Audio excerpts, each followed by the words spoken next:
जी बच्चों, अब सॉल्व करने वाले हैं 15.3।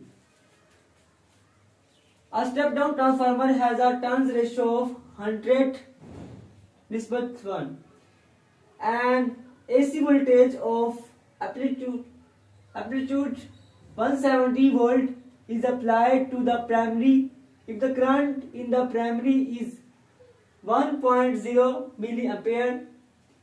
What is the current in secondary? क्या मतलब बच्चों, एक स्टेप डाउन ट्रांसफार्मर में चक्रों की निस्बत 100:1 है।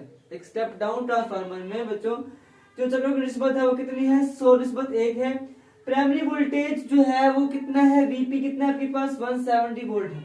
अगर प्राइमरी कॉइल में करंट, अगर जो प्राइमरी कॉइल है जो आईपी है उसके अंदर करंट जो है वो 1.0 मिली एम्पियर है, तो सेकेंडरी कॉइल में करंट मालूम करें हमने। सेकेंडरी कॉइल आईएस के अंदर हमने करंट मालूम करना है।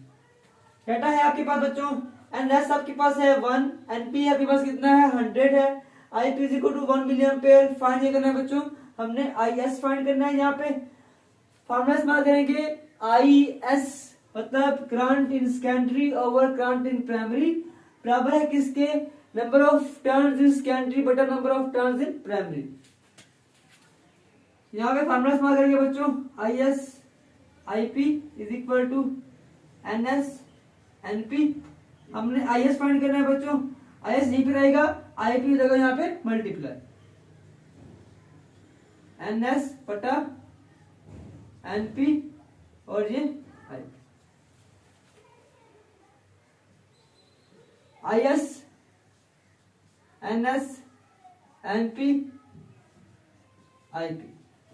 अब बच्चों हमने इसके अंदर सिंपल वैल्यू पुट कर देनी है। एनएस कितने के बराबर है बच्चों, 1 के बराबर है 1। एनपी कितना है बच्चों, 100 जगह 1 10⁻³ एम्पियर।